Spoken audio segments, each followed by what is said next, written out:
আমরা গত 1 বছর ধরে দেখছি জুলাই যোদ্ধা হিসেবে বিভিন্ন মানুষেরা তারা বিভিন্ন ব্যানারে নানান ধরনের আন্দোলন করে আসছে, যেগুলো নিয়ে এর মধ্যে বিতর্কের সৃষ্টি হয়েছে, গণমানুষের অসুবিধা, নানান ধরনের সংকট সৃষ্টি করে এই আন্দোলনগুলো চলে আসছে। এবং একই সঙ্গে নিঃসন্দেহে আজ যে 1লা আগস্ট, সেখান থেকে 5 আগস্ট কিংবা 8 আগস্ট পর্যন্ত খুবই ক্রুশিয়াল একটা সময়, খুবই ভালনারেবল একটা টাইম, যেটি প্রধান উপদেষ্টার খোদ প্রেস সচিব পর্যন্ত জানিয়েছেন। কি হতে যাচ্ছে না হতে যাচ্ছে এসব বিষয় নিয়ে আমরা কথা বলবো। এই বিষয়ে আলোচনার জন্য আমাদের সংযুক্ত রয়েছেন আহ গণ অভ্যুত্থানের সামনের সারির অন্যতম নেতা এবং আম জনতা দলের সাধারণ সম্পাদক তারেক রহমান। তারেক রহমান, আপনাকে আমরা স্বাগত জানাচ্ছি আমাদের অনুষ্ঠানে।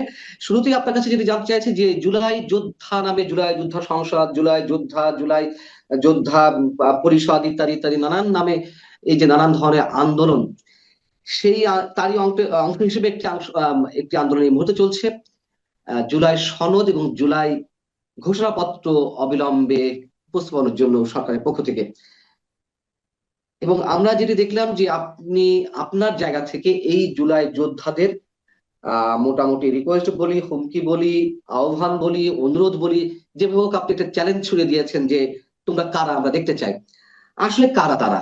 এই যে বিভিন্ন ব্যানারে যে আন্দোলনগুলো চলছে বা হচ্ছে, তারা কারা আসলে? আহ জি, অনেক ধন্যবাদ। জুলাই গণ অভ্যুত্থান পরবর্তী সময়ে কিছু টাউট এবং বাটপার যারা এই জুলাই নামে বিভিন্ন নতুন করে সংগঠন খুলেছে। বেসিক্যালি এই সংগঠনগুলো এই নামে জুলাইয়ে কোনো তৎপরতা ছিল না। এটা জুলাই শেষে, আগস্টের শেষে এবং গণ অভ্যুত্থানের প্রায় 1-1.5 মাস 2 মাস পরে একটা প্রতিযোগিতা ছিল যে কে কয়টা সংগঠন খুলতে পারে। 36 জুলাই, 37 জুলাই, 35 জুলাই, বিভিন্ন নামে, জুলাই পরিষদ, হ্যাঁ, জুলাই যোদ্ধা, জুলাই মুক্তি, বিভিন্ন রকমের সংগঠন খুলেছে। তো এটা খুলেছে কেন এটা তো আমরা জানি, এটাকে একটা ব্যবহার করতে চাই। এই পরিবর্তনকে কেন্দ্র করে এই যে এটার আবেগকে ব্যবহার করে মানুষকে যে কষ্ট দেওয়া হচ্ছে, হ্যাঁ, মানুষের বাসায় গিয়ে আপনার হলো সিন ক্রিয়েট করা হচ্ছে, হেনস্থা করা হচ্ছে, টাকা দাও টাকা দাও টাকা দাও, এই যে একটা অ্যাটিটিউড। তারপরে এই যে আপনার হলো বিভিন্ন নিয়োগ বাণিজ্য, সামগ্রিক ভাবে একজন সমন্বয়ক 70 জনের 60 জনের চিঠি পাঠাচ্ছে, টাকা দাও টাকা দাও, সবাই শুধু সারা দেশে জুলাইকে কেন্দ্র করে শুধু টাকা দাও টাকা দাও, ওদেরকে টাকা দাও, আরো টাকা দাও। এই যে একটা অ্যাটিটিউড, আমরা আমরা একটা ছবি পোস্ট দিয়ে বলতে পারি না আমার জুলাই, বুঝছেন? মানে এটা পোস্ট দিয়ে আমি কি করব? এই নামটাকে এত বাজে ভাবে ব্যবহার করছে, এটা দিয়ে কি হবে? হ্যাঁ, আমার একটা ভিডিও আছে, আমরা লড়াই করছি, এপিসির উপরে উঠে উল্লাস করছি, বিজিবিকে আত্মসমর্পণ করলাম, আমার গর্বের বিষয়। কিন্তু সেই গর্বের অধ্যায়টাকে মিস ইউজ করে ওই মানে হলো বেড়ার ঘর হয়ে যাচ্ছে পাকা ঘর। হ্যাঁ, এইটা আমরা খুবই মানসিক পীড়া দিচ্ছে। খুবই, শুধু আমি না, বাংলাদেশের জনগণ যেটাকে নিয়ে এই সময় আসলে একটা ছবি পোস্ট দিয়ে বলবে আমিও ছিলাম এই গণ অভ্যুত্থানে, কিন্তু সেইটা ওই আনন্দের জায়গাটা আমাদেরকে আনন্দ না নষ্ট করে দিচ্ছে, আমাদের আমাদের উল্লাস, আমাদের স্বপ্ন, আমাদের ভালোবাসা জুলাইকে কেন্দ্র করে নষ্ট করছে। এইটা হলো অবস্থা। আপনি আহ, হচ্ছে শাহবাগে যারা আন্দোলন করছে তারা কারা? তারা কারা তাহলে? আপনি কি বলছেন যে তারা প্রকৃতি যোদ্ধা কিনা আপনি পরীক্ষা করে দেখবেন বা হ্যাঁ, খোঁজ খবর নেবেন? এরা আমরা আসলে দেখবো। কারা? আসলে আপনার হলো এরা কারা, এদেরকে আমরা চিনি না, চিনতেছি না আসলে কারা এরা। ঠিক আছে, এদেরকে কেউ নাড়াচ্ছে, বুঝছেন? এদেরকে হুম। নাড়াচ্ছে, আচরণ শুনে বোঝা যায়। ওদেরকে জিজ্ঞাসা করা হচ্ছে যে আহ তুমি কেন আসছো? ও, আমি তো স্মরণ করতে পারছি না আমি কেন আসছি, সরি ভাই, আমার এই মুহূর্তে মনে নাই। এই হলো জুলাই যোদ্ধার অবস্থা। না, তাহলে আমরা তো দেখে আসছি যে এনসিপি বা জাতীয় নাগরিক পার্টি জুলাই সনদের জন্য বা জুলাই ঘোষণাপত্রের জন্য তারা আলটিমেটাম দেওয়া শুরু করেছে অনেক আগে থেকেই, এবং 1 তারিখের মধ্যে ঘোষণা করার একটা দাবি তাদের ছিল। দেখেন, এবং আমরা যারা হুট করে শুনেন, দেখলাম। আমি আমি বলি, যারা হুম। যারা এপিসি দখল করেছিল, বিজিবির এপিসি, সেনাবাহিনীর এপিসি, হুম। পুলিশের এপিসি দখল করেছিল, তারা জুলাই দখল না, সনদ মানে নিয়ে, আশ্রয় হ্যাঁ, নিয়েছিল, দখল ঠিক না, আশ্রয় হ্যাঁ, নিয়েছিল। হ্যাঁ, না না, যারা হলো জুলাইয়ে যারা এপিসি দখল করেছিল, ও এপিসি আচ্ছা দখল আচ্ছা মানে আচ্ছা। বোঝেন? হ্যাঁ হ্যাঁ হ্যাঁ, হ্যাঁ, তারা মানে পুরোপুরি আপনারা বিজিবিকে মোটামুটি। আত্মসমর্পণ করিয়েছিল। ঠিক হুম। আছে, তারা এই জুলাই সনদ এগুলো ধার ধারে না। আর যারা এপিসির ভিতরে লুকাইছে, তারাও, তাদের জুলাই সনদটা খুব প্রয়োজন, ওই যে লুকানোর জন্য প্রয়োজন। হ্যাঁ, আচ্ছা, পার্থক্য সেটা একটু খুলে আছে। বলতেন। একটু না একটু না, একটু খুলে যদি বলা খুলে। লাগবে না, আর কি খুলে বলবো? কি খুলে বলবো? আচ্ছা। আমাদের ইতিহাস, লড়াইয়ের ইতিহাস, আমরা সংগ্রাম করছি। আমরা পুলিশের এপিসির উপরে, র্যাবের এপিসি, সেনাবাহিনীর এপিসি, বিজিবির এপিসির উপরে নাচছি, আমরা দখল করে করে নাচছি। আর সেটা হলো শেখ হাসিনার সময়ে। আর ডক্টর ইউনূসের সময়ে আমাদের এই জুলাই যোদ্ধারা এপিসির ভিতরে করে পালায়। ঠিক আছে? তাহলে শেখ হাসিনার সময়ে এরা কি অবস্থায় ছিল, কতটা নাজুক অবস্থায় ছিল? লড়াই কি এরা জানে নাকি?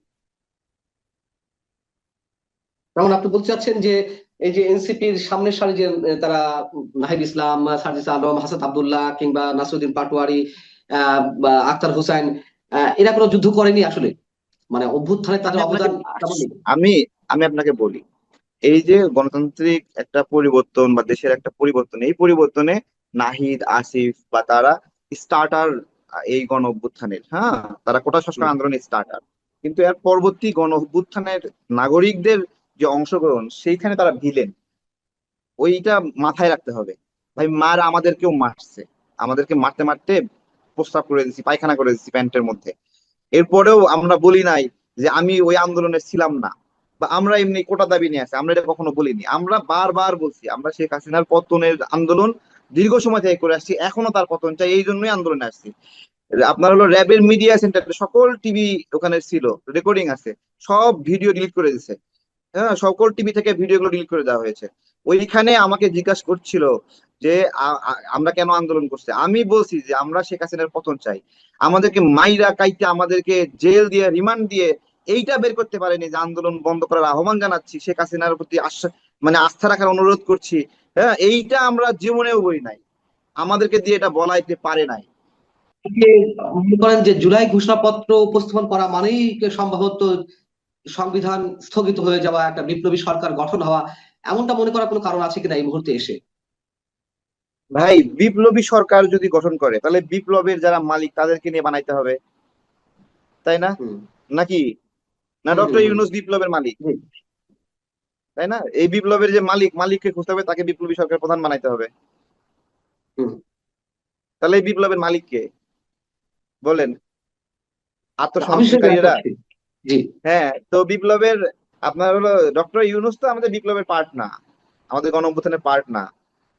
যদি পার্ট যদি কেউ বলতে চায়, তাহলে সে বলুক, প্রমাণ দেখ, কিভাবে দেবে? বিপ্লবী সরকার গঠন করতে হলে ডক্টর ইউনূসকে পদত্যাগ করতে হবে, একবারে বাংলা ভাষায় বললাম। কারণ উনি এই বিপ্লবে কেউ না। ঠিক আছে? এমনি আবেগ দিয়ে কথা বললে হবে না, আবেগ দিয়ে কথা বলার সুযোগ নাই। হুম, হুম, বিপ্লবের পার্ট আপনার হলো সিরিয়াতে বিপ্লবী সরকার গঠন করছে, ওই বিপ্লবের হুম, যে প্রধান, সে ওই বিপ্লবে ইয়ে করছে। বাংলাদেশে বিপ্লবের প্রধান, বিপ্লবের সবচেয়ে বেশি সমন্বয় করছে, বিপ্লবকে প্রভাবিত করছে বা বিপ্লবকে সংগঠিত করেছে তার লোকবল দিয়ে, তার জনস্রোত দিয়ে। হ্যাঁ, এখনো যদি বলেন যে বিপ্লবের আন্দোলনকারীরা দুই ভাগে ভাগ হয়ে যাও, তিন ভাগে ভাগ হয়ে যাও, আমরা দেখি কোন ভাগে সবচেয়ে বেশি লোক, যে ভাগে বেশি লোক সেই লোক, সেই ভাগ বিপ্লবী সরকার গঠন করবে, তাই না? হুম, বিপ্লবী হুম। সরকার যদি হয়, তাই না? এই সরকারের যারা উপদেষ্টা, তারা যদি আওয়ামী লীগের কোনো দায়িত্ব নিত বিভিন্ন জায়গায়, যেমন বিধান রঞ্জন রায় মানসিক হাসপাতালের পরিচালক ছিল, তাই না? তারপরে এই যে পার্বত্য উন্নয়ন বোর্ডের এই যে উপদেষ্টা যেটা আছে, এই পার্বত্য উপদেষ্টা, উনিও শেখ হাসিনা সরকারের একজন বেনিফিশিয়ার ছিল। তো এই সরকারের যে ক্যারেক্টার গুলো, এগুলোকে তো আলাদা করা যায় না, এগুলো শেখ হাসিনার সঙ্গে অ্যাডজাস্টেবল, বিএনপির সাথে অ্যাডজাস্টেবল, অন্য সরকার যেটা সেটাতেও অ্যাডজাস্টেবল। এই সরকারগুলো আলাদাভাবে বিপ্লবের ক্যারেক্টার তো নাই এর ভিতরে। জি, সেগুলো তো আমরা বুঝতে পারছি, কিন্তু যারা এই মুহূর্তে দখলে রেখেছে সবকিছু, তারা বিপ্লবের তো, মন্ত্রণা, অভ্যুত্থানের মন্ত্রণা, তারা যে দাবি করে তাদের কাছে তো আর কেউ যেতে পারছে না, এটা তো বাস্তবতা। এনসিপি, নাহলে এনসিপি কে এই পরিমাণ সুযোগ সুবিধা দেওয়া হচ্ছে কেন, কেন এতটা অ্যাডভান্টেজ দেওয়া হচ্ছে সরকারের পক্ষ থেকে? আপনি কি বলবেন তাহলে এখানে? ও, আমাদেরকে বারবার এনসিপি নিয়ে আলোচনা করতে হয়, এটা একটা খুবই দুঃখজনক এবং লজ্জাজনক বিষয় আমাদের। আপনার হলো আজকে ওদের একজন গ্রেপ্তার হলো, জানে আলম অপু। তো এরা তো হুম। এরকম করছে, তো আমরা আসলে খুবই খারাপ লাগে। এগুলোই আলোচনা করতে হয়, এটা আমাদের আত্মসম্মানের বিষয় যে ওদেরকে নিয়ে আমরা কেন আলোচনা করি। হ্যাঁ, এটা কিন্তু তারা তো ফ্রন্ট সিস্টেমে, লাইনে আছে, আপনার আপনার কিন্তু নেই, এটা মানে বাস্তবতা। দেখেন, আরেক রহমান, এটা কিন্তু ওইটা, বাস্তবতা, আপনার শোনেন, কিন্তু ফ্রন্ট লাইনে নেই। না তারাই না, কিন্তু, আমি কিন্তু উল্লেখ করছি, ওই তো অ্যাডভান্টেজ পাচ্ছে, আপনার সামনের ভাই, সারিতে আছে। ভাই ফ্রন্ট লাইনে আনে কি? ফ্রন্ট লাইনে আনে হলো হুকুমত, ফ্রন্ট আমি লাইনে সেটাই আনে বলছি। হুকুমত। হ্যাঁ, হুম, সেই হুকুমত ডক্টর ইউনূস তাদেরকে নার্সিং করছে, তাদেরকে দুর্বৃত্তায়িত করেছে, তাদেরকে লুটপাটের সুযোগ দিচ্ছে। হ্যাঁ, তাদেরকে বিভিন্ন এলাকায় মাস্তানি করার জন্য অধিকার দিয়ে দিচ্ছে। এই যে একটা হুকুমত, এই হুকুমতটা বাই এনি চান্স তারা পেয়ে গেছে। হ্যাঁ, এটা আমাদের জন্য লজ্জার, এবং আমাদের আপনার হলো ঘৃণা হয় যে আপোসকারীরা বা বিভিন্ন ভাবে উম তারা হলো এই বিপ্লবের স্টেক হোল্ডারটা এইভাবে নিছে। এটা আমাদের জন্য একটা অপছন্দের বিষয়। ঠিক আছে, আমি আপনাকে বলি, দেখেন, আমরা শেখ হাসিনার সময়ে লড়াই সংগ্রাম করছি। শেখ হাসিনা আমাদেরকে টার্গেট করছে যে আমাদেরকে জেলে দিতে হবে, আমাদেরকে রিমান্ডে নিতে হবে। ঠিক আছে, সবকিছু মিলিয়ে আমরা না শেখ হাসিনাকে ভয় পাই না কখনো, বুঝছেন? হ্যাঁ, যারা এই বিপ্লবের সত্যিকারের মালিক তারা শেখ হাসিনাকে ভয় পায় না। যারা বিপ্লবের ভুয়া মালিক তারা সারাক্ষণ শেখ হাসিনাকে ভূতের মতো ভয় পায়, বুঝছেন? আমরা ভয় পাই না কখনো। আমরা শেখ হাসিনার সাথে অ্যাডজাস্টেবল ছিলাম, অভ্যস্ত ছিলাম। মারছে কাটছে, আমরাও ঢিলাইছি, ইয়ে করছি, লড়াই করছি, মিছিল করছি। ঠিক আছে, গালি করছি, এরাও গালি দিছে, আমরা অ্যাডজাস্টেবল ছিলাম। যারা এই গণ অভ্যুত্থানের মালিক না, যারা এই গণ অভ্যুত্থান চুরি করছে, তারা আসলে চোর তো সারাক্ষণ ভয় পায়, বুঝছেন না? ভয় আতঙ্ক থাকে ওদের মধ্যে। আমাদের মধ্যে কোনো আতঙ্ক নেই, আমরা ওই মাইর খায় অভ্যস্ত। কিছু বাচ্চা ছেলে পেলে পুলিশ, র্যাব, সেনাবাহিনীর ভয় দেখায় একটা আওয়ামী লীগ নেতার বাসায় যায়, বলতেছে টাকা দাও, মনে হয় চকলেট চাচ্ছ, আমাকে একটা চকলেট কিনে দাও, এখন এইরকম একটা অবস্থা, আমাকে চকলেট, আইফোন কিনে দাও, এটা দাও, 5 লাখ দাও, 10 লাখ দাও। এই যে একটা জি। জুলুম, এই জুলুমটা এই জুলুমটা আমরা মেনে নিতে পারছি না। দেখেন ভাই, আমি কেন বলতেছি এই জুলুমটা আমরা কেন ফিল করি, আমরা এই কষ্টটা পাইছি এক সময়। আমরাই কষ্টটা পাইছি। এই পুলিশ আটক করছে, 20,000 দেন, 30,000 দেন, 50,000 দেন, বিভিন্ন ধরনের হয়েছে। আপনার ছেলেকে রিমান্ডে নেওয়া হচ্ছে, তাড়াতাড়ি 50,000 টাকা না দিলে রিমান্ড ঠেকাতে পারবেন না। এই যে একটা জুলুম, আমরা এটা ফিল করি। আমরা এটা আর মানে এটা আওয়ামী লীগের উপরে হোক, এটা আমরা চাই না। ঠিক আছে, কিন্তু এটা হচ্ছে, হচ্ছে, এই এমন কিন্তু হচ্ছে বাজে তো। ভাবে হচ্ছে যেটা ইতিপূর্বে হয় নাই। এত বাজে ভাবে হচ্ছে। ঠিক আছে, এই কিন্তু মানে কিছু না, ওদের কোনো ফিটনেস নাই রে ভাই। এই বাচ্চা ছেলে পেলে যায়, বলতেছে এমনি, বলতেছে যা টাকা দাও। এখন মানুষ তো আতঙ্কে আছে, বুঝছেন না? আতঙ্কে আছে, এই অবস্থা। তার সমান আগামী 8 আগস্ট পর্যন্ত খুবই ক্রুশিয়াল একটি সময়, বা আগামী 5-6 দিন খুব ক্রুশিয়াল টাইম। এটির প্রধান উপদেষ্টা প্রেস সচিব তিনি মন্তব্য করেছেন নিজে। আসলে কি হতে যাচ্ছে এই 5-6 দিনে? আমি আপনাকে বলি, আহ কিছু জ্যোতিষী, তারপরে হলো কিছু সায়েন্টিস্ট, রাষ্ট্রীয় ব্যবস্থাপনায় যদি এমন হাইপ তৈরি করা হয় না যে ডিসেম্বর থেকে বাংলাদেশে একটা দুর্ভিক্ষ হবে। ঠিক আছে, এবং এটা যদি রাষ্ট্রীয়ভাবে পৃষ্ঠপোষকতা করা হয়, তাহলে আসলে ডিসেম্বরে দুর্ভিক্ষ হবে। মানুষ টেনশনে দুর্ভিক্ষে পড়ে যাবে, মানুষ খাদ্য মজুত করবে। হ্যাঁ, সবাই কুক্ষিগত করার চেষ্টা করবে, মানুষ টাকা খরচ করবে না।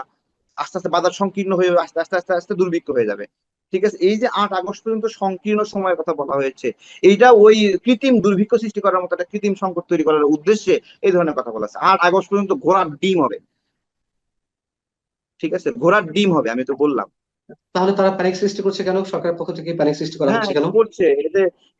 মানে আমি আপনাকে বলি, আপনার হলো এই এনসিপি টেনসিপি যা আছে না, ঠিক আছে, ওরা যে যেটাই বলি, ওরা শেষ পর্যন্ত ক্ষমতাটা একবার করার চেষ্টা করবে।